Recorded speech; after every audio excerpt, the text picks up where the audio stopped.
All right. This recording's a little later than my normal ones. Had to shit, shower, and shave. Sorry, guys. Clothes fell over, and if you're wondering what's in this bag, that bag that just fell behind me, it's also clothes, because they're the only thing that spends more time on my bed than me, man. Sorry, I'm a little out of breath. Just walked up the stairs with all this shit in my hands. All right. We're in day 3 of the post. Oh, who am I kidding? Let's try this again. Day 3 of the postseason. Everybody happy? Everybody ready? Cool, great. All right. So we had 3 games last night. Unfortunately, 2 of the games overlapped in time. So notes for those are not going to be. My notes for the Knicks and Hawks game is not going to be nearly as detailed as it would like to be. Now, the good thing about that, though, is that game winded up coming down to the wire at the tail end of the game. So I did not miss any of the good stuff that I would really like to cover. So that's good. And as far as the Wolves-Nuggets game, I know you might be wondering to yourself, okay, well, that game had no games overlapping. What did the notes look like for blank? I'm sorry, but when I watch a good game that's really passionate, that I'm really passionate, I'm really locked in on and stuff, I don't need notes. I do not need notes to remember something that I'm going to cover early in the morning when I first wake up, because it's the only thing that's on my mind, unless I have a really weird dream, which I did have a really weird dream, but ironically enough, the basketball is still on my mind. Okay, we have my laptop functioning today. Unlike previous recordings where it decided it didn't want to give me the pin and I had to reset it, and it was really fucking annoying. All right. If you're wondering how I watched both of those games simultaneously, I watched one of the NBC games on my TV, and I watched the other one on my laptop. So there's that. First game of the night was Cavs-Raptors. It's my favorite team, as you can see. We're going to be covering that one first. I like to think that the Cavaliers are the Cleveland... Oh, God, right. It's a different pen. I like to think that the Cleveland Cavaliers are the Baltimore Ravens of the NBA. We're going to pull up NBA.com really quickly to just have the numbers in front of me, because the numbers are something that I'm not going to remember, obviously. NBA.com. Sites. Okay, by the way, the Cavs are the only team that are 2-0 in this year's postseason so far. So I would like to pat the Cleveland Cavaliers on the back really quickly. Just because, they handled their business like they're supposed to. Something nothing too crazy. All right. That was Monday's games. Alrighty. Really quickly, we're gonna have some dishonorable mentions. And I know a lot of you are gonna say that some of these players don't deserve to be on dishonorable mentions. I'm glad that no one will disagree with me on this. Brandon Ingram was very public and open about the lack of shots that he got in game 1. I think Brandon Ingram had a pretty good game 1. I think he was dueling with Strus. I think he got out-dueled by Strus, just to be clear, who is a bench player, mind you, on this team. And he was complaining. He was like, I'm not getting the amount of shots that I should get, right? So what did B.I. do? What did B.I. do after complaining about the shots he got last night? So I'll tell you one thing he didn't do. He didn't shoot the fucking ball more. He didn't shoot the ball that much more. And I'll tell you another thing he didn't do. When he didn't shoot the ball more, he also made less shots than he did yesterday. Not yesterday, the day previous. It's impossible for him to make less shots than the day prior, because they didn't play yet that day. There are no back-to-back games in the playoffs. If there were back-to-back games in the playoffs, I'm so serious when I say this, the league would be falling off the bone. We talking about tendonism? Anyway. All right. So Brandon Ingram shot a putrid 20% from the field last night, and even though he only attempted 3 threes, he managed to only make 1 of the 3 threes. Disgusting. He did not get to the free throw line literally at all and finished the game with 7 points.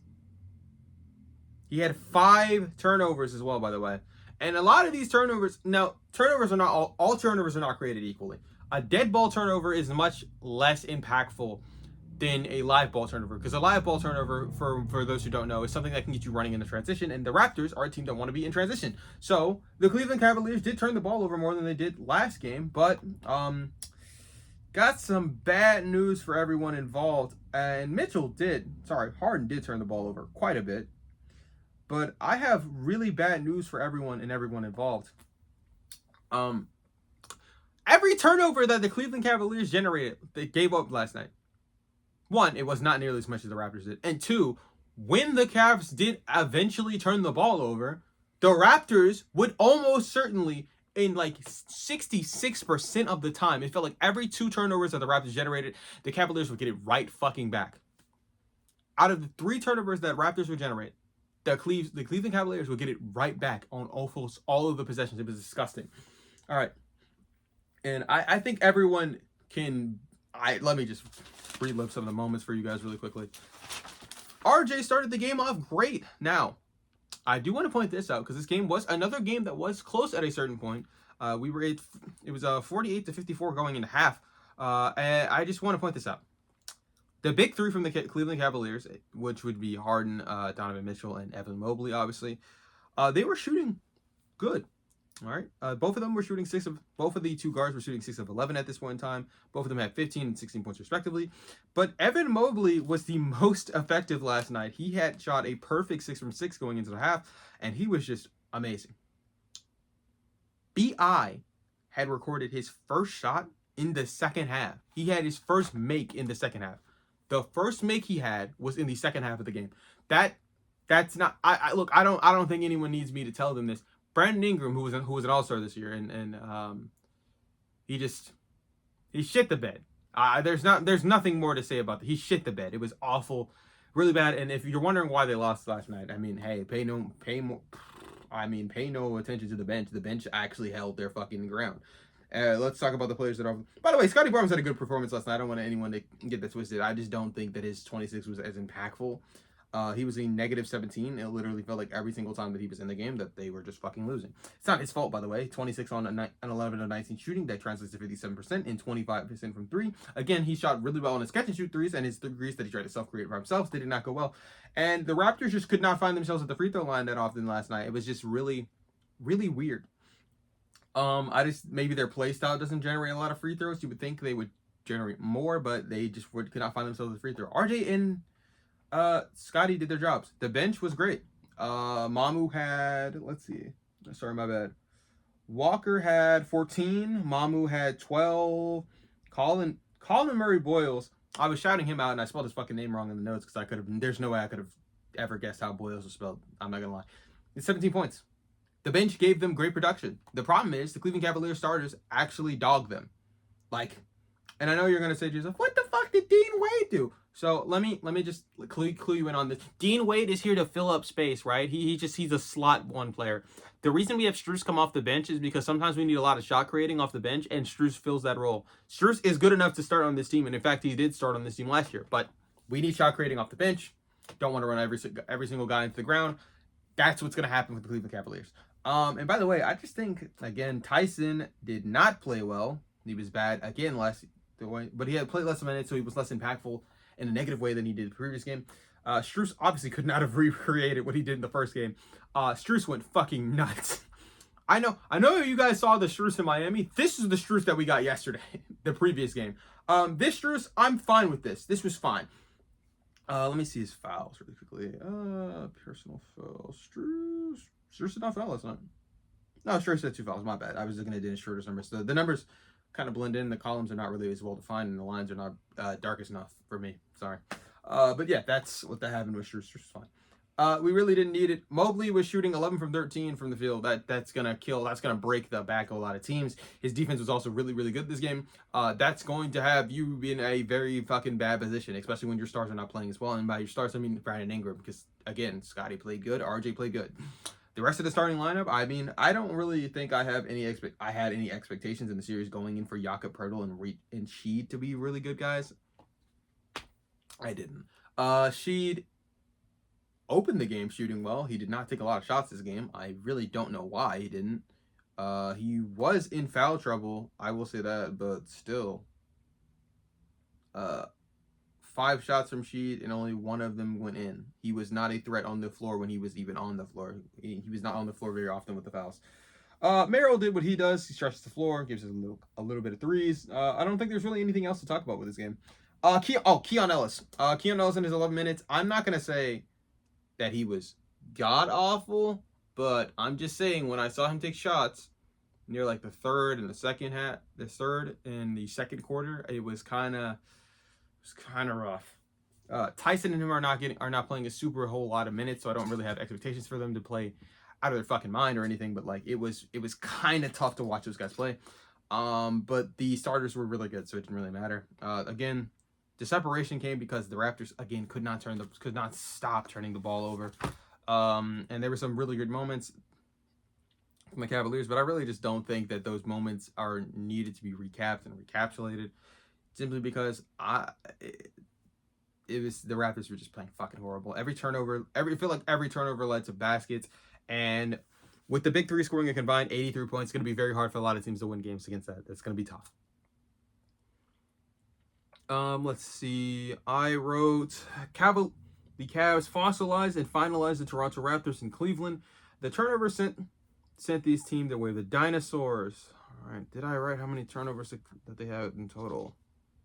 No. Okay. Well, we have the game insights right next to us, so don't worry. Do not worry. Okay. Turnovers. The Cavs had 12 turnovers, so again, that's a standard amount of turnovers. The Raptors, though, dog, I don't think you can make it up. They had 22 turnovers, and the points off of turnovers it was bad. It was really, really bad. The Cavs ran up, I think, how many points off turnovers did they had? I think it was like 34 points off of turnovers. You're not going to win games like that. You just can't. All right, let's recap the other games. Knicks, I think the Knicks and Hawks game, which was actually very, very close the entire way through the second half. And I know people are going to say, the second half, why are you talking about the second half? The second half is actually what I was able to watch because the Cleveland Cavaliers game finally was over. After the Cleveland Cavaliers almost gave me a fucking heart attack. And I know you're saying to yourself, you won the game by 10. How did you have a heart attack? It's the Cavaliers, bro, again. These two teams are the same team, bro. When I'm rooting for them, they're the same fucking team. This team gives me a heart attack, and this team gives me a heart attack. For those who are not looking at their screen currently, I'm talking about the Baltimore Ravens and the Cleveland Cavaliers. Now, the Knicks... So I went into this series and I was thinking to myself, and at the tail end of the postseason, not the postseason, the tail end of the regular season, I was thinking to myself, oh, I'm not afraid of I'm not really afraid of the Hawks, but I think the Hawks are sitting to themselves thinking, we just played them when they were healthy, we don't want them in the playoffs, right? And I'm thinking, I don't know how they'll avoid this, right? So when I saw Toronto was lined up against us, I was like, oh, great, cool. Neither one of us are worried about each other now. Cool, great. And then I saw the Hawks were go up against the Knicks, and before the series even started, I was like, this could be the fucking upset in the first round. I know a lot of people were being like, well, what about Wolves Nuggets? I was like, yeah, Wolves Nuggets, I'm expecting to go 50-50. I think the general populace is not ready for the Knicks game. I do not think they're ready. And I know a lot of you are thinking to yourselves, what are you talking about? They can't be. Oh, by the way, sorry guys, I actually could have pulled the game chart up for that. Let me do my due diligence really quickly. We'll talk about how the points off turnovers actually was for the Cavs. I'm sorry, guys. I'm sorry. Cavs. Clay box score. And then we're gonna go to the game inside. Oh no, it's a game chart. There we go. This is all the other things that I don't need. I need to see turnovers. The Raptors had 22 turnovers to 12. I was right about those numbers. And the Raptors dominated a lot of stats last night too, by the way. They were good in the paint. They were better in the paint than us. I mean, that was, again, the perimeter shooting from James Harden, who was shooting amazing from three. He took over the game at a certain point in time. And second chance points, they did that. They had more fast break points than us. The problem lied in the fact that they could not stop turning the ball over. The Raptors did not lead a single time this game. Cleveland had been in control 95% of the game, and by 95 I mean 100. So there were no lead changes, and the longest run that this guy was at 17. The biggest leader that we had was 16. They closed it up a little bit in the quarter, but that's pretty bad. This is a shot chart. I do not need a shot chart. Let's play-by-play box score. Summary be not. Do I want a summary? I don't know. Let's see. I need points off turnovers. Man. Well, that was not what I wanted to see.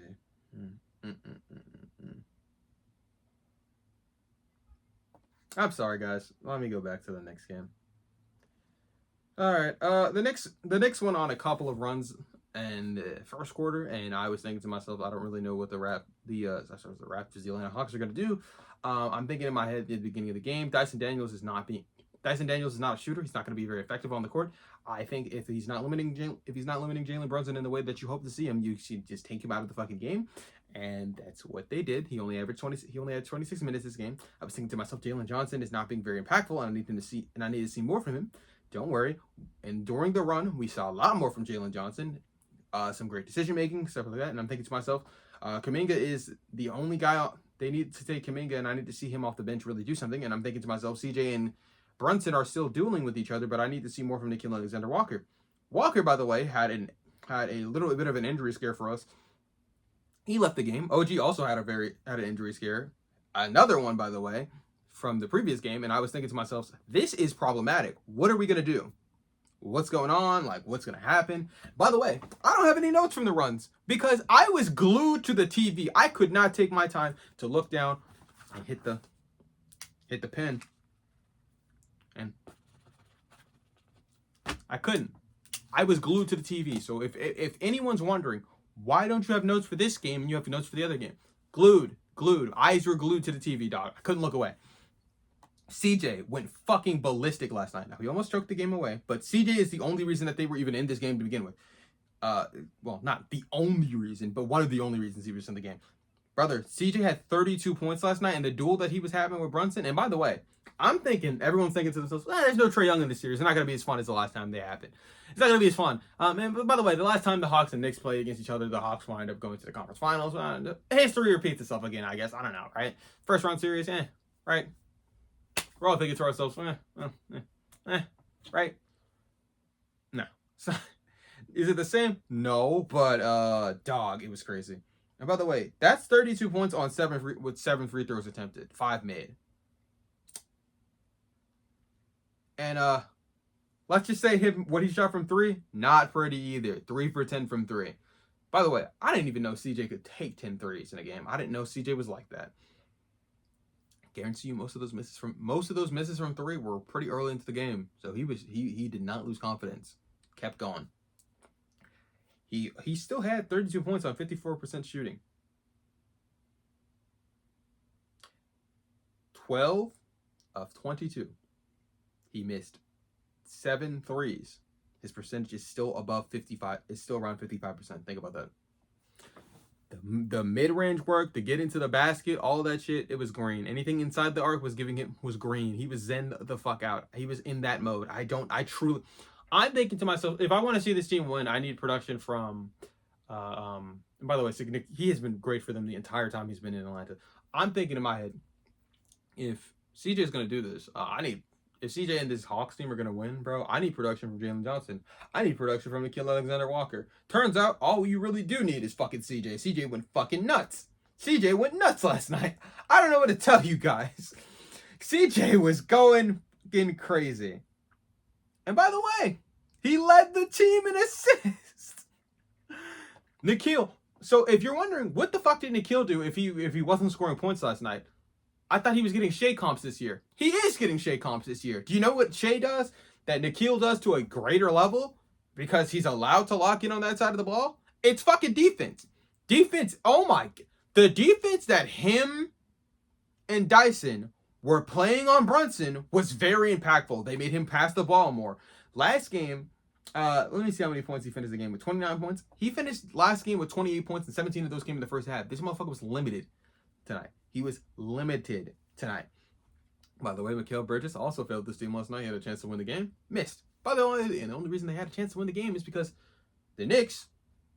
I'm not a big proponent of fouling when you're down to limit threes. I understand the idea, but I would rather. And I know that you're thinking to yourself, I'm not a fan of fouling in the game in this because of the shot making, right? And I know people are thinking to yourself, how does fouling open up shot making? Aren't you sending them to the line to stop them from potentially shot making? The odds of shot making though in the game in close situations like this, they're more than likely gonna be misses. I hate to break it to you.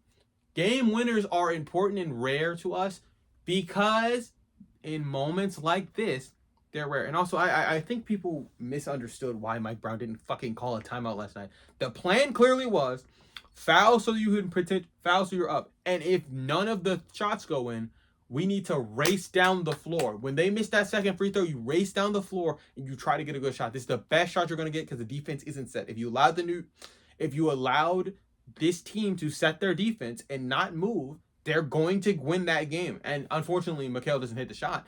Because I think the shot should. I honestly don't think the shot should have. The ball should have never left Brunson's hands. And if it was going to leave the Brunson's hands, he needed to leave it to Cat's hands. If Mikal was going to get the shot, he needed to be set in the corner, in my opinion. I don't think a moving mid-range shot from Mikal Bridges is the one shot that I want to win the game.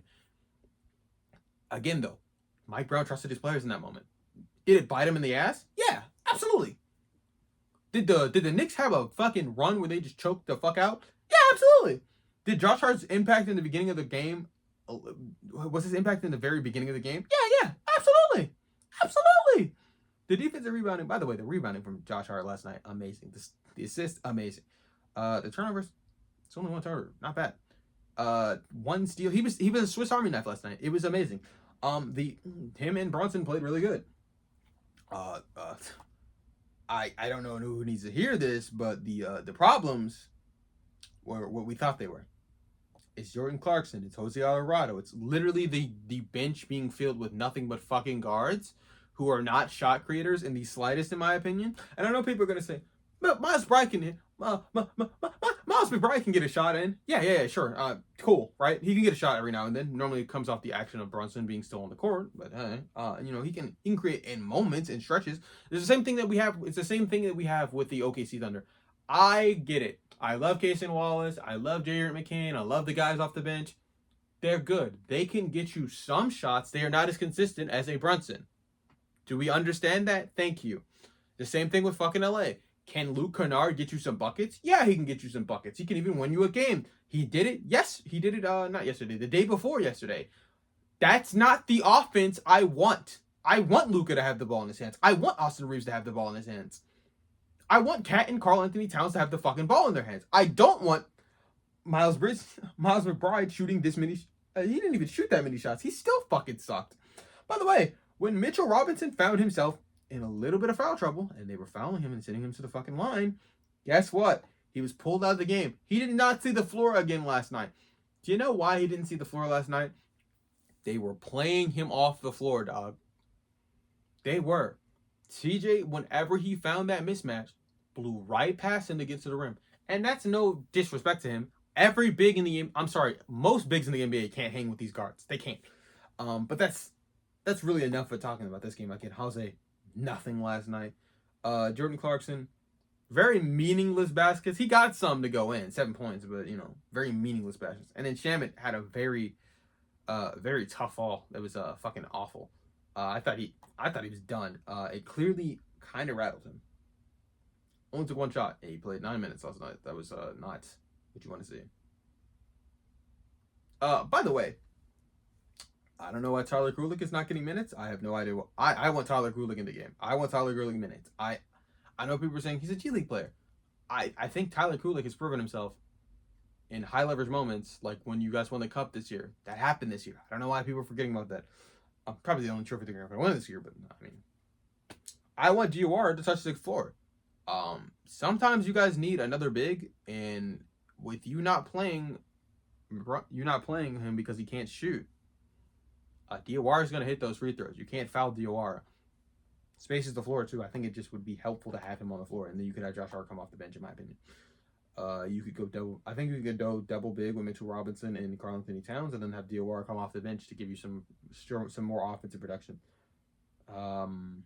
That's my opinion, but I'm not a guy who's coaching at a high level for a reason. So, by the way, Gabe Vincent was solid in the minutes that he played, in my opinion. I don't know how solid, but he was very solid in my opinion. Corey Kispert as well. I really think the difference in bench production is why they lost. I don't, and it's not even really that big, but the difference in bench production is why they lost. Jonathan Kuminga was huge last night. Sorry. I'm sorry. I just can't. I still can't believe they closed that up. It was just. The Knicks choked. I don't think anyone's going to talk about it, but the Knicks really did choke last night. I think people will talk about it. It'll probably, what time is it? Like 3? They've already grilled these motherfuckers on First Take. I know Stephen A. Smith, even if though he didn't fucking watch the game, he probably wasn't at the game. I'm a fake Knicks fan, but you know what do I know? Okay, let me tell you something real quick. Do not let Ant's 30 points fool you. Do not let Ant's 30 points fool you. Do not let the fact that the Timberwolves stole a win off this game fool you. And by the way, and he's not the star that played the worst last night. So let me get to the fucking shit. But do not let his 30 points fool you. And I know he's playing off a knee, but again, 3 of 11 from the 3-point line. If the threes are not falling, you don't have to take his money, dog. I'm saying. Now, he ain't doing no LaMelo Ball shit. So, all right. Ooh, LaMelo's gonna get grilled for the rest of the time for that game. That was fucking awful. 10 to 25, 40% shooting. It looked AI. And I know you're saying to yourself like AI, like it was artificial. No. Like Allen Iverson, because the nigga's shooting 40%. It's not the early 2000s, bro. If I see 40% from you, that's bad. It's not good. But again, he's playing through an injury, so give him credit where credit is due. 30 points is 30 points, Bob. 30 points in the playoff is 30 points in the playoffs. Especially because he's not shooting. He's shooting bad, but he ain't shooting that bad. Randall showed up last night. 24 points. I said to my dad before this game even started, and me and my brother were on the same page. We're thinking like to ourselves, the Nuggets can lose this game. It's a very losable game. And my dad's thinking, nah, I can't lose it. I'm like, I wouldn't put my fucking money there. And I'm glad he didn't, because we would have been out of some money. All right. So what did the Timberwolves do to win this game? Well, number one, they got bench production. Bench production is going to be huge in the playoffs. Naz Reid, very crucial and critical buckets at a very crucial and critical moment.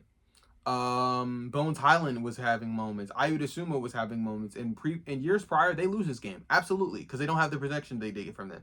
DiVincenzo showed up a lot better than he did in the first game. Jaden McDaniels showed up better than he did in the first game. Julius Randle showed up better than he did in the first game. I know you're thinking to yourselves, but Rudy Gobert didn't do as much as he did. He only had fucking 2 points last night. Rudy Gobert, despite not having this, in moments where he needed to show up and play big, guess what he did? He locked Jokic up. Jokic, I'm sorry. I just want to say this really quickly. I've said it multiple times. If Jokic is going to shoot them threes, let him take them threes. I know you're saying, so he shoots a high enough percentage to make it fine. It's not enough, okay? In high leverage moments, I don't want Jokic shooting a fucking 3. Get into that space, attack that infinite space, that ocean of space. Bitch, it is clear as fuck out there. I want to see front strokes and back strokes through that fucking water. I need you to get into floater range and shoot the floater. It is your shot. The hooks, I need them. The post play, I need them. They did not double Jokic last night. That means when Jokic is not being doubled, he knows in his brain, and I know in our soul that we all know this. Jokic needs to be more active of a scorer. Do we know what Jokic did in the second half? Do we know what Jokic did in the second half? He didn't score the fucking ball. Jamal Murray also finished this game with 30 points on very similar shooting to Anthony Edwards. And I do want to say this really quickly. The defensive intensity and the a lot of shit that they were letting the players get away with at the end of the game, I think was a little bit excessive, but it was better than what it started the game off, because they were just letting motherfuckers play playoff basketball. This looked more like playoff basketball in the second half, and you can see who was really ready for that shit and who really wasn't. Cam, 5 of 10 from the field. Great. 13 points is 13 points. Even if he shot poorly from 3, that was good. The floor wasn't a space, but hey, the floor was still open, because they were still thinking about these guys as shooters. That's good. That's good enough. Aaron Gordon gave you the one big 3. He didn't shoot very well, but he gave you the one big 3. He had 8 points last night. I need more from Aaron Gordon. But the way that they were guarding Aaron Gordon, which fucking Jaden McDaniels, yeah, that's going to be tough. I think Jaden McDaniels is a much better matchup than Julius Randle too. Because, I mean, hey.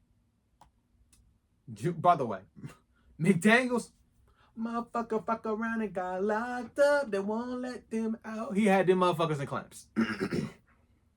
Shout out Dom 2K for that song. Tim Hardaway Jr., he gave you 16 points off the bench. Christian Brown gave you 16 points. Spencer Jones, I don't even know how the fuck he touched the floor last night. Cardio in 10 minutes. Next. Bruce Brown gave you great production. Jonas Valanciunas, I don't know why Jonas didn't play last night.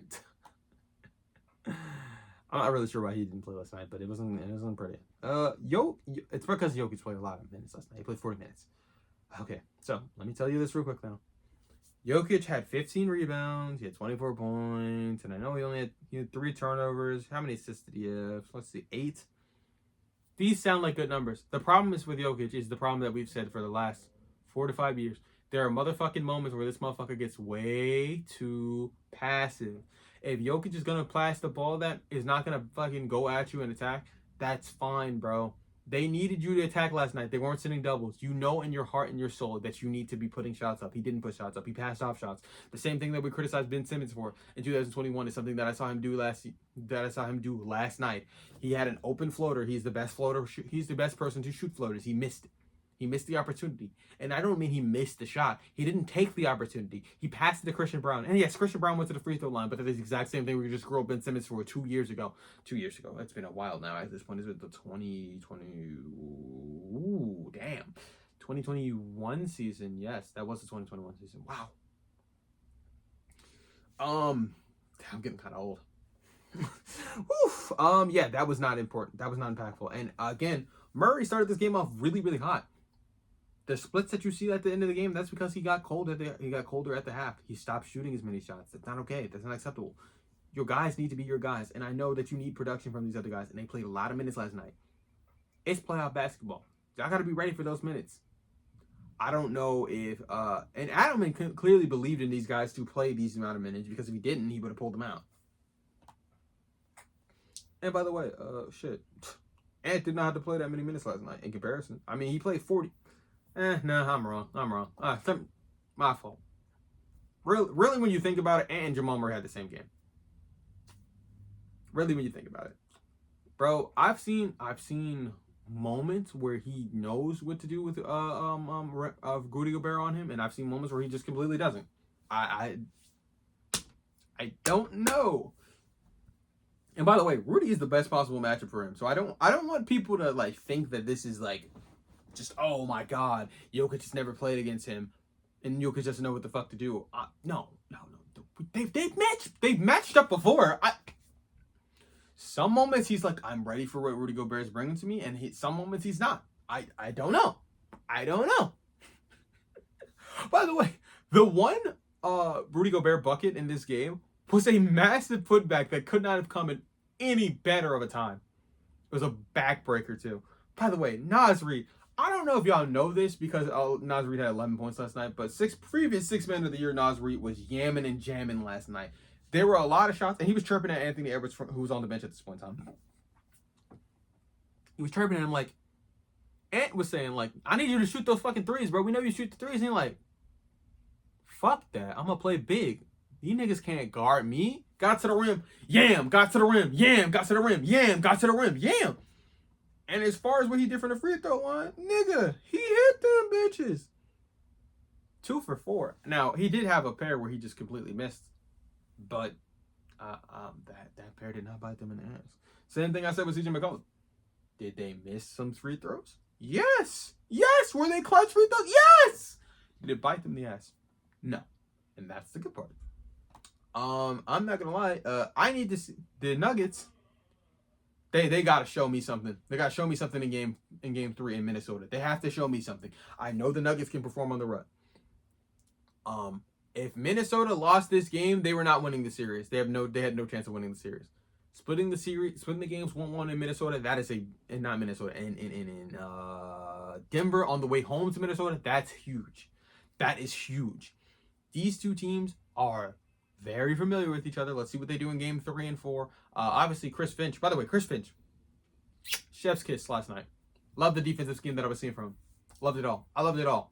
David Adelman, I need you to get into Jokic's ass last night. Pause. I need you to get into his grills. I need you to tell him, bro, I need you to shoot the fucking ball in these moments. I need you to look like Jokic. And I know if Jokic has too many points, that means the team he's not believing in his team, and that means his team is failing him. His team did not fail him last night. He failed himself. He failed himself last night.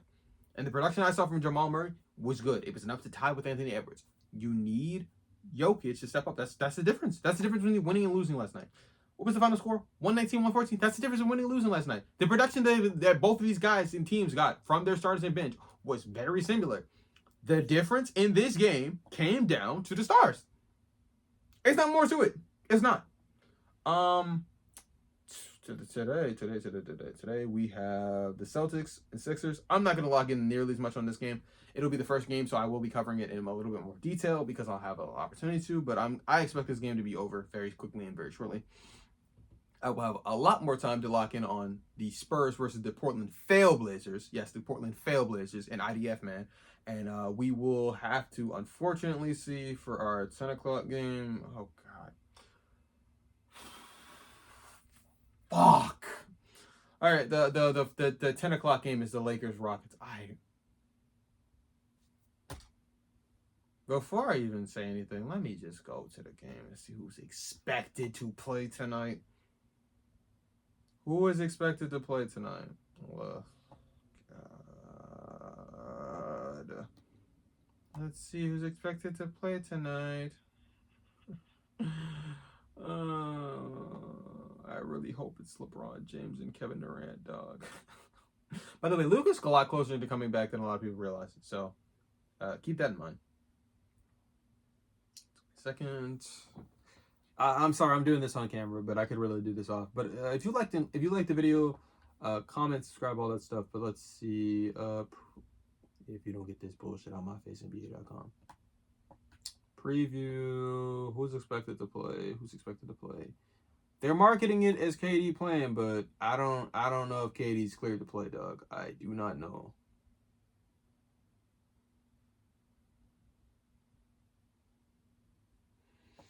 NBA.com is useless right now. KD expected. Is KD playing game 2? Oh, he's listed as questionable. We don't know. Obviously, if he's playing, the Rockets have a real chance to win. If he's not playing, expect to see what you saw of the previous game. No shot making and all that shit. Expect to see what you saw the previous game. Now, I don't know if the Lakers will look as good as they did the previous game, but it'll come down to that. But if not, Wallahi. Like, comment, subscribe, all that fun stuff. 37 minutes into the video. God, Jesus Christ. Help me. Help me.